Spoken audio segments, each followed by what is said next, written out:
नमस्कार मित्रांनो, मराठी बोली या चॅनलमध्ये तुम्हा सगळ्यांचं स्वागत आहे. तर आज एड लागलं प्रेमाचं या मालिकेच्या आजच्या भागामध्ये खूपच धमाकेदार असा ट्विस्ट आपण बघणार आहोत. कारण गार्गीचं खरं रूप आता मंजिरी समोर आलेलं आपल्याला बघायला मिळणार आहे. तर आजच्या भागामध्ये सुरुवातीला मंजिरीचं आता कपड्याच्या घड्या घालण्याचं काम चालू असतं. त्याच वेळेस आता गार्गी मात्र तिथे कॉटवरती बसलेली असते. तेव्हा तर ती मंजिरीकडे बघतच आपल्या पिंगूशी बोलत असते. पिंगू, तुला माहिती आहे, अरे मी ना हिरोला खूप आवडते. तो मला बोलला की त्याला सगळ्यात जास्त मीच आवडते, तू नाही बरं का पिंगू. त्याच वेळेस आता मंजिरी मात्र गार्गीकडे बघते. तेव्हा लगेच आता गार्गी म्हणू लागते, माझ्याशिवाय माझ्या हिरोच्या आयुष्यात दुसरं कोणीच येऊ शकत नाही. कितीही कोणीही येण्याचा प्रयत्न केला तरी मी त्याला येऊच देणार नाही, कारण तो फक्त माझा आहे, तुझा कधीही होऊ शकत नाही. असे म्हणताच गार्गी रागानेच मंजिरीकडे बघते. मंजिरीचं लक्ष आता गार्गीकडे जातं. त्याच वेळेस गार्गी आता पिंगूला म्हणू लागते, म्हणजे तू तू कधीही माझ्या हिरोच्या आयुष्यात येणारच नाही, कारण मीच असणार आहे फक्त, हो की नाही मंजिरी आंटी. त्याच वेळेस मंजिरी मनाशीच म्हणू लागते, राया. गार्गीच्या या बोलण्यावरनं ना असं वाटतं की अजूनही विचार तिच्या मनात जिवंत आहे. आणि जेव्हा ती या परिस्थितीतनं बाहेर निघेल आणि राया, तेव्हा मात्र आपल्यापुढे मोठा पेच उभी राहणार आहे. कसा आपण या सगळ्याचा तोडगा काढणार आहोत कुणास ठाऊक, असं आता मंजिरीच्या मनात चालू असतं. त्याच वेळेस गार्गी मनाशीच म्हणू लागते, मंजिरी, तुझ्या मनात काय डावपेच चाललेत ना हे मला चांगलंच माहिती आहे मंजिरी. तुला वाईट वाटू दे नाहीतर काहीही वाटू दे, पण आता फक्त विशू माझाच आहे. तुझ्या या सुंदरतावरती तो भोळला गेलाय ना, पण मंजिरी लवकरच मी तुझा हा सुंदर चेहरा बिघडवणार आहे. आता जरी तो तुझ्याशी बोलत असला, तुलाच विचारून सगळं काही करत असला, तरी तो माझा विषू आहे आणि तो फक्त माझ्याशीच बोलला पाहिजे आणि माझाच असला पाहिजे. मी तुझा कधी होऊ देणार नाही त्याला. त्यासाठी मी तुझा हा सुंदर चेहरा बिघडवणार. आणि मंजिरी, एकदा का तुझा हा घाणेरडा चेहरा बघून माझा विषू तुझ्याबरोबर असलेलं हे प्रेम मैत्री सगळं तोडून टाकणार. तो तुझ्याकडे डोकावूनही बघणार नाही. मग फक्त राज्य माझंच असेल. मी जे म्हणेल, जे करेल तसंच विषू ऐकेल. बघ मंजिरी, असंच होणार आणि ते लवकरात लवकर. असा विचार आता गार्गीचा चालू असतो.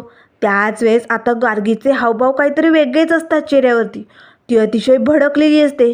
डोक्यात प्लॅनिंग चालू असतात. तेवढ्यात आता समोरच शशिकला येऊन उभी असते. आता शशिकला एकटक्या गार्गीकडे बघते, कारण छक्के पंजे कसे खेळायचे असतात हे या शशिकलाला चांगलंच माहिती असतं. तिच्या तोंडावरचा हावभाव बघताच शशिकलाला तिच्या डोक्यात काय चालू आहे ना हे लगेच कळालेलं असतं, कारण असे डावपास शशिकला खूप खेळलेली असते ना. तेव्हा शशिकला म्हणू लागते, अरे बापरे. या गार्गीच्या चेहऱ्याकडे बघताच असं वाटतंय की हिचा नक्कीच कुठला तरी भयानक विचार चाललाय, कारण वेडी पोरगी तर असा हावभाव करून विचार करणार नाही. नेमकं ही वेडी आहे की वेड पांघरून पेडगावला जाण्याचा प्रयत्न करते? नाही नाही नाही नाही, नक्कीच काहीतरी भानगड आहे. ही गार्गी वेडी असल्याचं नाटक तर करत नसेल ना. हिचे हावभाव काहीतरी वेगळंच सांगतायत आणि आता लवकरात लवकर या गार्गीचं सत्य मला समोर आणावंच लागेल. आता सध्या तरी मी हिला काही बोलू शकत नाही, कारण मंजिरी समोरच आहे. हिला काही बोलायला गेलं की मंजिरीमध्ये येणार. त्यापेक्षा आता हिचं सत्य बाहेर काढणं महत्त्वाचं आहे. आता लगेच शशिकला गार्गीजवळ येते. गार्गी असे जोरात ओरडते. तेव्हा लगेच मंजिरी लागते, काकू अगं काय आहे, कशाला ओरडतेस. तेव्हा शशिकला म्हणू लागते, मंजिरी, या गार्गीला ना तंद्री लागली होती ना, कसला तरी विचार करत होती तंद्रीत, म्हणून तिला जागं केलं, स्वप्नातनं बाहेर काढलं. तेव्हा लगेच गार्गी आता लहान मुलीची ॲक्टिंग सुरू करते. शो आंटी, मी आणि पिंगू तुझीच वाट बघत होतो. माझ्या पिंगूला तुझ्याबरोबर खेळायचं आहे, बैस ना आपण खेळूया. आता लगेच शशिकला लगेच लहान मुलीसारखी ॲक्टिंग करू लागते. हो, पिंगूला माझी आठवण येत होती, मग पिंगूने मला फोन करायचा ना. आता दोघी अगदी लहान मुलींसारखं खेळत असतात. त्याच वेळेस शशिकला मनाशीच म्हणू लागते, चांगलेच डावपेच जमतात या पोरटीला. आत्ता हिचा चेहरा वेगळंच काहीतरी सांगत होता आणि आता तर काहीतरी वेगळंच लहान मुलीची ॲक्शन करते. नक्कीच भानगड वेगळी दिसते. ती ही शशिकला शोधून काढणार, कारण ही शशिकला किती कसली बाई आहे ना हे अजून या गार्गीला माहीत नाही आहे. तेव्हा आता दोघींचा खेळ चालू असतो. त्याच वेळेस मंजिरी लागते, काकू गार्गी, तुम्हा दोघींचं कसं आहे माहिती आहे, तुझं माझं जमेना आणि तुझ्याशिवाय करमेना. भांडल्याशिवाय तर राहत नाही, पण एकमेकींशी खेळल्याशिवायही जमत नाही, अशी गंमत आहे. तेव्हा लगेच आता शशिकला गार्गीच्या हातात हात देते. आमचं आहेच असं. तेव्हा मंजिरी म्हणू लागते, हो ते म्हणतात ना, एखादं अवघड कोडं लवकर सुटत नाही, तसलं कोडं आहात तुम्ही दोघी. तेव्हा गार्गी म्हणू लागते, आपण दोघी कोडं. आता दोघी मस्त खेळत असतात. तर इकडे राया मात्र आता वनवन भटकत असतो. इगतपुरी गावात सगळीकडे चौकशी करत असतो. 2 टॅटो आर्टिस्ट होते, त्यांच्याबद्दल काही माहिती मिळते की काय ही चौकशी करून बघत असतो. पण खूप लोकांना विचारल्यानंतरही काही हाती लागले नसतं. राया मात्र निराश होऊन थकून आता तिथे बाकड्यावरती बसतो. मिस फायर, अगं तुझी खूप आठवण येते गं. खूप दिवस झाले मिस फायरचा फोन आला नाही, काही झालं नाही. एवढं मी वनवन भटकतोय, पण कणभर बी कुणाला त्या आर्टिस्टबद्दल माहिती नाही. कोण असेल तो? का त्याच्याबद्दल कुणाला काही माहिती नाही? असे असंख्य प्रश्न राहायला पडलेले असतात. तेव्हा राया लगेच मंजिरीला फोन करतो. त्याच वेळेस मंजिरी लागते, राया अरे बोल ना, मी तुलाच फोन करणार होते. कितीसा वेळ गेला ना. तुझं काम कसं चालू आहे? काही हाती लागलं आहे का? तेव्हा राया लागतो, मिस फायर अजून तरी काही हाती लागलं नाही गं. त्यावर मंजिरी लागते, राया काळजी करू नको. पांडुरंगाचा आशीर्वाद आहे आपल्या पाठीशी. नक्कीच तुला काहीतरी मार्ग सापडेल. बघ, तुला लवकरात लवकर पुरावे सापडतील. तेव्हा लगेच आता रायम लागतो, मिस फायर ते तर आहेच गं, पण लय डोकं जाम झालं आहे गं. इकडे इगतपुरीला येऊन बी काही सापडेनासं झालं आहे. कशी ही केस हँडल करावी ना तेच कळत नाही आहे. त्याच वेळेस रायाचं लक्ष बाजूला जातं. रायाचा कोणीतरी पाठलाग करत असतं. तो माणूस आता झाडाआड लपून अंगावरती काहीतरी कापड गुंडाळून आता चोरून लपून रायाचा पाठलाग करत असतो. रायाचं त्याच्यावरती नजर पडते. तो पटकन झुडपाड लपून बसतो. त्याच वेळेस राया म्हणू लागतो, मिस फायर तुला एक सांगायचं होतं. का कुणास ठाऊक जेव्हापासनं मी इगतपुरीला आलो आहे ना, तेव्हापासनं जयचा आणि माझा पाठलाग कोणीतरी करतंय गं. कोणीतरी आहे जो आमचा पाठमोराने पाठलाग करून काहीतरी करण्याचा हेतू साध्य करण्याचा काहीतरी प्रयत्न चालू आहे. त्यावर मंजिरी लागते, राया अरे काय बोलतोयस तू? हे बघ, मला आधीच खूप टेन्शन आलं होतं. हे बघ, या सगळ्यात तुला तुझ्या जीवाची काळजी घ्यायची. त्यात हे असं म्हटल्यानंतर मला ना आणखीनच घाबरल्यासारखं होतं रे. तू ठीक असशील ना रे राया? तुला काही होणार तर नाही ना? तेव्हा राया लागतो, मिस फायर काळजी करू नको गं. अगं तू आत्ताच म्हणाली ना, पांडुरंगाचा आशीर्वाद आपल्यासोबत आहे, मग मला काहीच होणार नाही. तेव्हा मंजिरी लागते, ते सगळं आहे, पण राया तो माणूस कोण आहे, तुझा पाठलाग का करतो, या सगळ्याचा शोध घ्यावाच लागेल. नाहीतर त्याला असं सोडून जमणार नाही. नक्कीच त्या आर्टिस्टचा ना त्याचा काही संबंध असेल का? तू आता त्याला पकड, त्याच्याकडनं माहिती काढ. असं आता मंजिरी आणि रायाचं बोलणं चालू असतं. त्याच वेळेस आता गार्गी येते आणि पटकन मंजिरीच्या हातनं फोन हिसकावते. हिरोचा फोन आहे, मला बोलायचं, दे मला बोलायचं. तेव्हा मंजिरी मला लागते, गार्गी वेड्यासारखं करू नको, फोन दे माझ्याकडे. माझं आणि रायाचं महत्त्वाचं बोलणं चालू आहे, दे बरं पटकन. पण गार्गी काय ऐकायला तयार नसते, कारण विशूबरोबर तिला मंजिरीला बोलू द्यायचं नसतं ना. त्याच वेळेस आता मंजिरी तिच्या हातनं फोन ओढू लागते. तेवढ्यात आता लगेच गार्गी मुद्दामून मोबाईल खाली पाडते. आता फोन खाली पडताच मंजिरी पटकन उचलते. हॅलो राया, हॅलो असं करू लागते. पण तोपर्यंत फोन कट झालेला असतो. मंजिरीला मात्र खूपच राग येतो. त्याच वेळेस आता इकडे राया आता वडापावच्या टपरीत येतो. एक वडापाव द्या असे म्हणताच आता रायाने बरोबर त्या माणसाला पकडलेलं असतं. त्याच वेळेस तो माणूस घाबरतो. तेव्हा राया मला लागतो, कोण आहेस तू? कोण आहेस आणि माझा पाठलाग का करतोय? लवकरात लवकर बोलायचा. काय रे थेरड्या? तो अतिशय वयाने म्हातारा असतो. तेव्हा राया लागतो, हे बघ राया म्हणतात मला. मी विशाल जरी असलो ना तरी राया काय चीज आहे ना हे तुला माहिती नाही आहे. पंढरपूरचा राया एकदा का उतरला की खेळ संपला. आता तुला दाखवतोच. आता तो म्हातारा मात्र हात जोडू लागतो, रडू लागतो, माझी काही चूक नाही आहे, सोडा मला. रायाला मात्र धक्का बसतो. त्याच वेळेस आता इकडे मंजिरी आता गार्गीजवळ येते. काय गं गार्गी, तुला कळत नाही? अगं फोन कट झाला ना, का एवढा हट्ट करतेस तू? मला ना एक गोष्ट कळतच नाही आहे, सांगितलेलं तुझ्या डोक्यात बसत नाही आहे का? गार्गी, एवढा तुझा हट्टीपणा खूप वाढला आहे. माझं आणि रायाचं अतिशय महत्त्वाचं बोलणं चालू होतं. हा हट्टीपणा मला अजिबात आवडलेला नाही. जा लवकर आतमध्ये जा, नाहीतर मी तुला शिक्षा करेन ना. लगेच आता मंजिरी बाजूला जाते आणि पुन्हा रायाला फोन करण्याचा प्रयत्न करू लागते.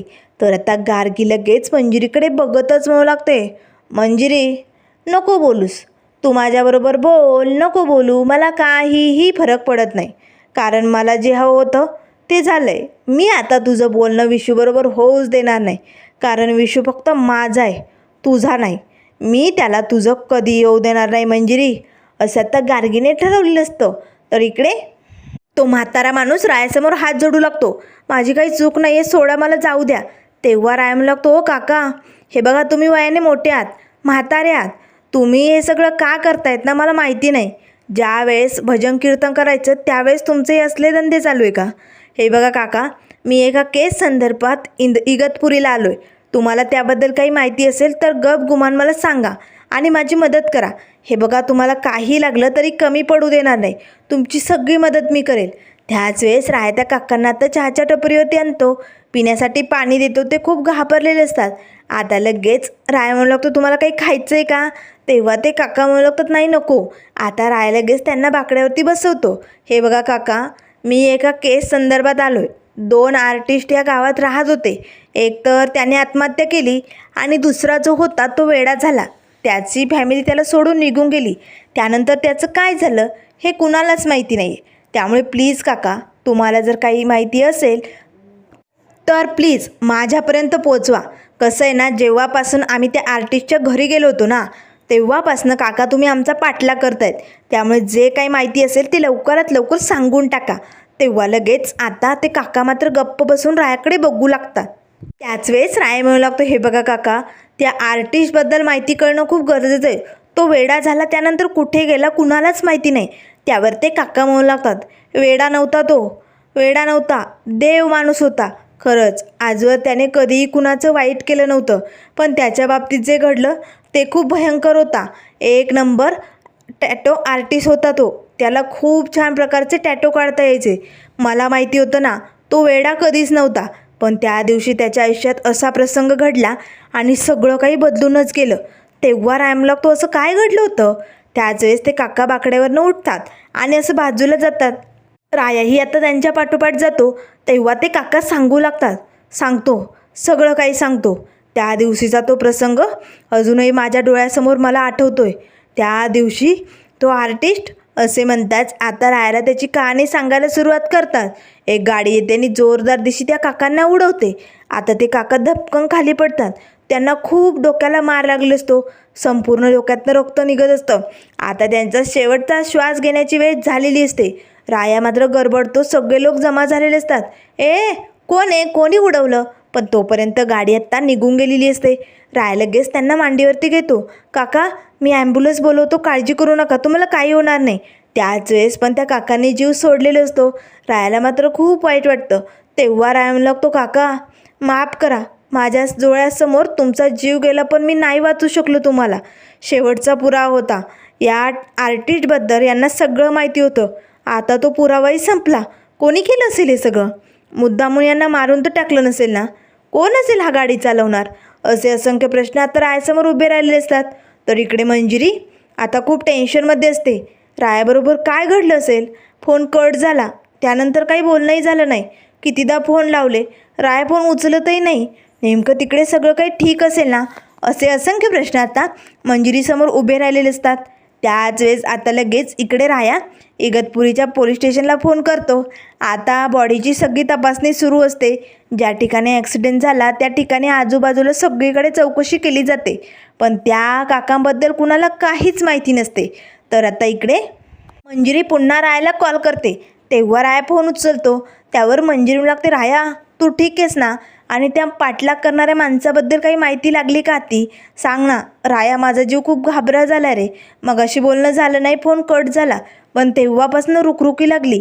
काय झाले राया, सांगशील का? तो माणूस पकडला का? तेव्हा राया म्हणू लागतो, मिस्पायर, तो माणूस पकडला होता गं. तो सगळं सांगणारही होता, पण त्याच वेळेस तेव्हा मंजिरी म्हणू लागते, होता म्हणजे तो नाही आहे का आता? तो पळून गेला आहे का? राया सांग ना काय झालं आहे? तेव्हा राया म्हणू लागतो, नाही मिस्पायर, त्याला कोणीतरी मारलं आहे गं. म्हणजे तो त्या आर्टिस्टबद्दल मला सगळी माहिती सांगायला सुरुवात करणारच होता. त्याच वेळेस एक गाडी आली आणि त्या काकाला उडून निघून गेली गं. त्यांचा जीव गेला. जो पुरावा हाती लागला होता तोही नष्ट झाला आहे. त्यावर मंजिरी लागते, राया अरे पण आता काय? त्या काकांबद्दल कुणाला काही माहिती असेल तर त्यांना विचार ना. त्यावर रायम लागतो मिसबायर, सगळी चौकशी करून झाली. त्या म्हाताऱ्या काकांबद्दल कुणाला काहीच माहिती नाही ग. आता एकमेव आशा होती तीही अगदी बुडून गेली ग. त्यावर मंजिरी म्हणू लागते, राया अशी हार मानून चालणार नाही, नक्कीच तुला काहीतरी मार्ग सापडेल. तर इकडे आता राया पोलीस स्टेशनला आलेला असतो. तेव्हा तो संबीर हवालदाराला म्हणू लागतो, हे बघा हवालदार, मला त्या म्हाताऱ्या काकांबद्दल सगळी माहिती हवी. ते कुठे होते, काय करत होते, त्यांचं नाव गाव सगळं. त्यावर लगेच हवालदार खंबीर म्हणू लागतो, साहेब समधी माहिती काढून आणली. त्याचं नाव गाव पत्ता समजा काही कळालंय, पण तो खूप लांब गावचा होता. तो तिकडे कधी फिरकलाही नाही, कारण तो जो वेडा आर्टिस्ट होता ना, त्याच्या घरात हा धुणी भांडी स्वयंपाकाचं काम करायचा, तिथेच राहायचा. आणि जेव्हापासनं तो आर्टिस्ट त्याची फॅमिली सोडून गेले ना ते घर, तरीही 25 वर्षापासून हा तिथेच राहतोय. आता मात्र राहायला धक्का बसतो, काय हा माणूस अजूनही तिकडेच राहतोय? नेमकं या माणसाचा आणि त्या आर्टिस्टचा संबंध काय असेल, असे प्रश्न आता जयला आणि राया पडलेले असतात. तेव्हा लगेच आता जय लागतो, राया जरा विचित्रच वाटतंय ना, तो वेडा आर्टिस्ट निघून गेला, त्याची फॅमिली निघून गेली, पण तरी हा माणूस एवढ्या वर्ष एकटा तिथे राहिला. काय राहिला असेल बरं, काय असेल या सगळ्याच्या पाठीमागे? नेमकं ना मार्गच सापडत नाही आहे. तेव्हा रायम लागतो, जय ही केस साधीसुधी नाही आहे, यात खूप डोकं लावावं लागणार आहे, आपल्या पद्धतीने हँडल करावं लागणार आहे. पण हवालदार, आधी ती गाडी कोणाची होती, तो गाडी चालवणार कोण होता, याबद्दल माहिती सापडली का? त्यावर हवालदार म्हणू लागतात, हो तो एका बड्या श्रीमंत बापाची औलाद होती. तेव्हा जय म्हणू लागतो, बोलाव त्या बड्या बापाच्या औलादीला बोलाव. त्याच वेळेस आता त्या मुलाला घेऊन येण्यात येतं.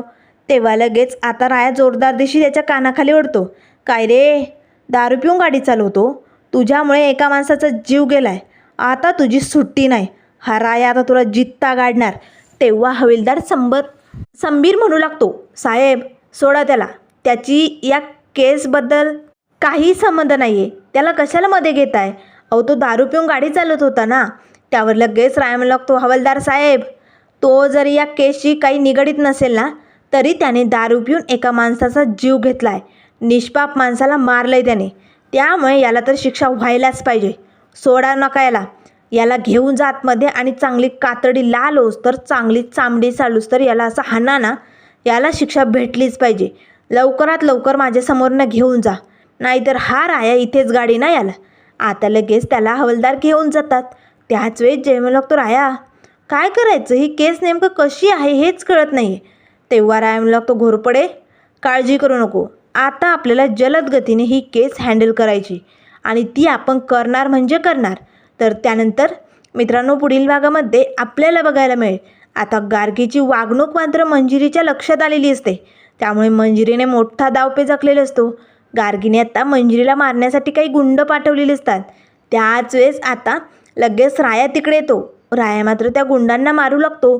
ते सगळे गुंड रायाच्या अंगावरती धावून जातात, रायाला जोरजोरात मारू लागतात. तेवढ्यात गार्गी येते, थांबा, तुम्हाला मी त्याला नाही तिला मारायला सांगितलंय, तिला संपून टाका. त्याच वेळेस मंजिरी येते, वाह गार्गी, आत्ता आलं तुझं खरं रूप, हे तुझं खरं रूप मला केव्हाच माहिती होतं. आता मंजिरीला हे कधी माहिती झालं असेल, काय झालं असेल, हे सगळं पुढं बघायला खूपच मज्जा येईल. त्यामुळे मित्रांनो अशाच मालिकेंच्या अपडेट पाहण्यासाठी चॅनलला लाईक करा, सबस्क्राईब करा. व्हिडिओ पाहिल्याबद्दल